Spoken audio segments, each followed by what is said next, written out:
Hey guys, what's up? I'm Pebble O and this is Pebble Opinion, and today I'm going to be talking about myself. I spent the whole of last year talking about other people, their music, what they've done when I started my channel in July, Pebble Opinion, but today I'm going to be introducing myself as the very first video that I'm doing for 2021, because it's nice to know, when you're watching my channel, at least it's nice to know what I'm into, what I've done, and what I'm still trying to achieve, right? So like I said, I started my channel Pebble Opinion last year in July when I was starting to react to Big Brother Niger, which started in July because that's one of my favorite reality shows. So I started off in July, like I said.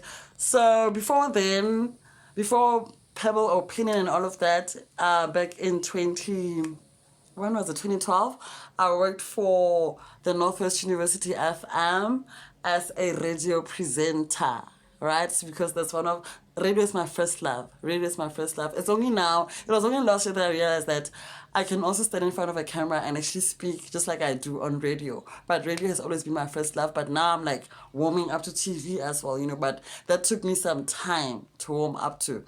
So I worked for Northwest University FM as a presenter. It was voluntary because it's a campus radio station. It was in Mafikeng and it was quite exciting. And then after that, I worked for Mahikeng FM, also as a radio presenter. That was quite exciting, but it was quite different because Northwest University FM is quite youthful. That's the target audience, and my Hikking FM was quite maybe grown up, because so it was exciting to do something different. And then after this, I also worked for Anglo Platinum Radio, which it was in Sunning Hill. It has since closed. It was in Sunning Hill. I worked there for a few months, and that was also another exciting and challenging experience because Anglo Platinum Radio was a corporate radio station for Anglo Platinum. So it was for minors and, so it was quite different, quite exciting, and I also learned a lot there. So those are the 3 radio stations that I've worked for. And in 2008, I went to Boston Media House, and that's where I did my radio presenting and content programming course, because like I said, I've always loved radio since high school. In high school, when I was in grade 10, which was in Freiburg, in the Northwest, a small town, I was like, what, I love radio so much, I can't wait to just finish this thing called school and just go work on radio, And I wrote so many emails to DJ Fresh. He was still at YFM at the time. I wrote so many emails to him. I spammed him, got his email. And he eventually telling him how much I love radio, what I want to do, my passion, just explaining my passion to him. And he replied, they replied, and I went there and co-hosted a show with DJ Fresh at the age of 16. It was quite exciting for a girl from a village in the Northwest, to just go and host a show with DJ Fresh. That was exciting. I've also done a show with Adil when Adil was there at YFM. That one happened. I won a competition. I called it and you had to present, for a few minutes, and that's what I did, and I won. I was one of 3 people and I won, That was quite exciting. And I was still in high school when I did that. So I've always loved radio, music, the entertainment industry, So yeah, let's move on to some of the other things that I've done. Yeah, so events, another thing that I love. I didn't even know I was capable of throwing events of this magnitude. The first event that I did was when I was turning 21 with my friends. And 3 of my friends, so it was 4 of us. It was out at a farm, but it was just a nice simple thing, with our friends and family, But it was quite exciting. And then from then, I said, you know what, guys, let's do this thing, let's grow this thing. And they couldn't understand my vision, so I branched out, by myself, and I found a partner. And the first ever big event that we hosted was this one, Forever Young 21. So it's called Forever Young 21 because the first ever event that I did, I was 21. So I decided to just say, I will forever be young and forever be 21, So the first one featured Mikasa, one of the biggest bands to ever come out of South Africa and Africa. And it also featured Duke Singanga, who is one of the biggest Motswakolistas, a rapper from Mahikeng, Motswako. So that's what happened. This was in 27 December 2013. Woo! Exciting times. And the second one that I did was featuring Casper Nyovest and Bigness. This one was filled with so much drama because The event was supposed to start at 7, right? 7 p.m. At around 5, I get a call from Bruno, DJ Bruno. He was calling to say that Mpincha can't fly to Freiburg, or to, there's no, you can't fly to Freiburg, he can't fly to Joburg because he doesn't fly. We're like, what? So what's going to happen? They're like, no, we'll give you guys El Vovo. So El Vovo came through with the other 2 guys from Bigness, Danger, as well as Armashesha, the late Armashesha. They came through, and it was quite a blessing in disguise because El Vovo performed with Bigness, but he also did his own song. So it was just like, we got 2 for the price of 1. So it was exciting. It ended up working out quite well. And Casper Nyovest also came through, but he almost didn't come because he was coming from Lesotho, and his DJ Chili called saying that Casper is tired, what. I'm like, yeah, please. There's a lot of people here waiting to see Casper. Even kids were there waiting to see Casper Nyovest. So I'm like, yeah, make sure that Casper comes through. And of course he did, and we ended up having a great show. That was in 2014. And in 2015 we had our final one, which was very complicated. It featured the late and great Double HP, another great SA hip hop great, aka, as well as KO, El Tido, Witness the Funk, and Prince KB. Like, that was so exciting. That was a tight lineup. Do you see this lineup though? For Freiburg, like, we had Freiburg like this in the palm of our hands, guys. Like, it was so exciting. We were like, we're gonna make so much money, but guy, we didn't make any money. It was a mess. AKA didn't perform, Double HP didn't perform because we experienced some technical problems with the sound guy. Like, it was a long story. I will get into it one day. Just one day, not today. Today I don't want to waste your time. But they didn't perform, but, we ended up talking about it. So it was a mutual agreement, because they have their brands that they need to protect. So it was just like a complicated story, but there were no hard feelings. KO performed, El Tido performed, Witness the Funk performed, and of course Prince KB brought the house down.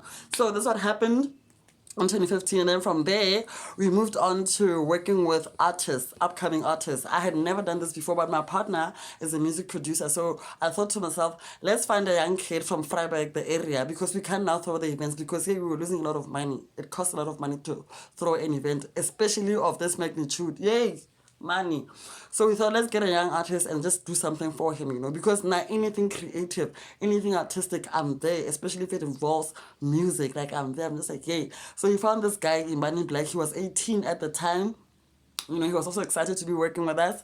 He was 18, and we made a song with him. We made quite a few songs with him, but the biggest one that we did was Sober. The song played on Motsweding FM, on Mahikeng FM, and we were still approaching other artists because I was his manager, and this was my first time managing anybody, but it came natural to me. Like, I was just like, what, am I actually doing this and actually enjoying it?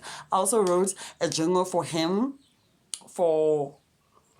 I also wrote a jingle for him, and the jingle played on Mahikeng FM. It's still playing right now, even now, on Mahikeng FM. If you're in Maftown, you know about that jingle, yeah, Imani Black. I wrote that, but Imani, of course, killed it. So let's take a listen to the song. It's called Sober by Imani Black.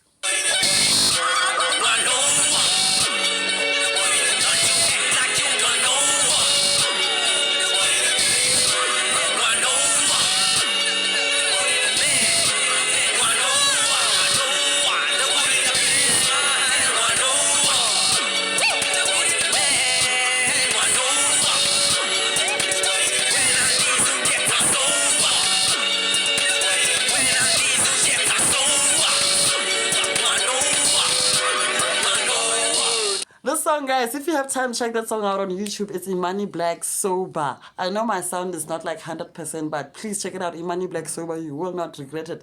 That song dropped in 2015. Even now, it's still hot. But unfortunately, we parted ways with Imani because there was just a lot of issues, behind the scenes. So we parted ways, and then we moved on to Nakira. Nakira is this girl. This is when we were back in Mafikeng. Nakira is Xhosa. She's from the Eastern Cape. And then she did this drum song called Wajewa Mona Moto. Hey.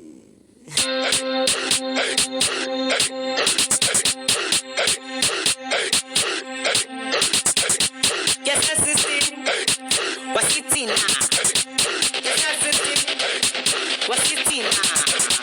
Wajewa Mona Moto. Wajewa. Wajewa,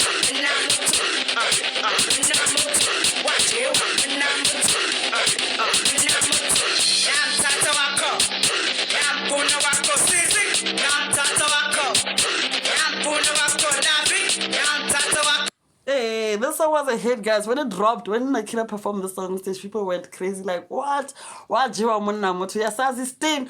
So we also parted ways with Nakira. And after that, I was still in Mafike and I decided, okay, me, I never stop. I don't stop. I just keep going, as long as it excites me, as long as it's about creativity, I'm there and I will actually do it, because I actually love it. So I decided to do a rap competition for high schools in Mafike called Rapier School. It was a competition about different rappers from different high schools coming together, Costa Shop Unit 7, and the winner was going to walk away with 5,000 Rand cash prize. But unfortunately, I got a job at the South African Traditional Music Awards, the SATMA Awards in Pretoria, so I had to go to Pretoria and the event didn't happen. Even now, it still hasn't happened, but I'm still going to get back to it. I'm still going to do it, because the kids were so excited, but unfortunately, I had to be in Pretoria. So yeah, that's what happened. And like I said, I worked for the SATMA Awards as an event coordinator. Very exciting. The awards were held at the convention center in Mafike, Maftown, and they were broadcast on SABC1. So it was a huge production. So working there was something out of this world for me. Like, I had so much fun. I learned a lot because remember, I had only worked on my own events, So it was quite different, to work for someone else because I learned a lot. The business side of things, how things work on a much, much bigger scale. And an award show, it includes nominees, booking artists as well, but it's just like a whole other ball game. But it's still events, and I was just like, you know what, I'm there and I will pull this off. And we had so much fun doing that. I had a lot of fun doing that, So let's check out what else I've done. I've done. Oh, yeah. So the Satmas, like I said, were held in Mafike. So because I had stayed in Mafike for like 6 years, I was familiar with the place, the people. So I decided I'm going to do the after party, got my own personal capacity. I did the Satma Awards official after party. And the after party featured Nak Music. Quite exciting. He came through, he killed it. The ladies were happy. The guys were just like jealous, but it doesn't matter. As long as the girls are happy, it doesn't matter. He made the girls happy. He performed quite nicely on stage. So yeah, man. What else have I done? Hey, I'm even running out of breath. Oh, yes. So in 2019, I went back to school. I did a course at Oakfields College, a PR and events management course. I decided because I love the media and having worked with the artists that I worked with, I realized that I also love PR, because managing an artist is sort of like doing PR for them. Not exactly, but it's almost like that. So I decided to go do PR as well as events management. I had done events before, but I had not officially studied. Let me go study just for a year because I'm pretty sure that I'm going to learn something else that I didn't know. And that's exactly what happened in 2019. I completed the course in November 2019. And then in 2020, that's when I started my channel. My battery's dying because I talk a lot. In 2020, I started my channel in July, like I said. And on the channel, I react to music, South African music, Nigerian music, because that's what I love a lot. I only react to African music, So also East African music and Namibian music, but I'm more knowledgeable about South African and Nigerian music, old school, new school. And in South Africa, I cover Kwaito, hip-hop, old school hip-hop. I cover house, all genres because I love and I understand music, and I love talking about music, So that's what I did in July 2019. Also on the channel, I react to reality TV shows like Big Brother Naija, which is my most favorite TV show ever. So I react to Big Brother Naija. I can't wait for the Big Brother Naija 2021. Also, I'm going to be reacting to Ultimate Love, which is also a Nigerian reality TV show, as well as Love Island, South Africa and Nigeria, which are coming this year in 2021 for the first time ever. I cannot wait. So, yeah, man, in 2020, last year in December, I did a head-to-toe fashion show with a friend of mine. We were showcasing vintage clothing for guys and girls, as well as braided wigs, hence hair to toe. So it was quite, yay! It was quite challenging, but I thought to myself, event, man, like, it really doesn't matter. They have the same logistics. It's just that obviously there's going to be different details here and there, but We pulled it off. The people were happy. I did it in Ganyesa, where I'm from. So it was quite something different for a village. You know, people were excited. They didn't think that we could pull it off or that it will actually happen. But the few people that came through, it was for 100 people. We got about 70 people. And the other ones didn't come through. They saw the pictures on Facebook, Insta, Twitter. They were just like, what? It actually went down. And they could see that, you know, the people that were there had a lot of fun. So I'm sure that the next one that we do is going to be quite packed, you know. So that's me. That's Pebble. I'm into radio and now TV, fashion, hair. I love hair. Like, if you've seen my profile pictures or check out my previous videos on YouTube, I love hair. That's another way I creatively express myself. And I love events, you know. I loved, and like I said, working with artists was not something that I had planned or something that I didn't know I was capable of, but I did it and I enjoyed it so much, you know. So for now, I'm trying to get back into radio. I'm trying to get into TV, talking about music, reality TV, the things that I'm really passionate and knowledgeable about, you know. So that's what I'm pushing right now, and I'm hoping that 2021 is going to bring me a lot of blessings and luck, and I know that a lot of doors are opening up for me. I can feel it. I know it. I know it's happening for me this year. But anyway, let me not waste any more of your time. That was about a Pebble O, and this is Pebble Opinion, and I hope that you enjoyed this video. See you next time.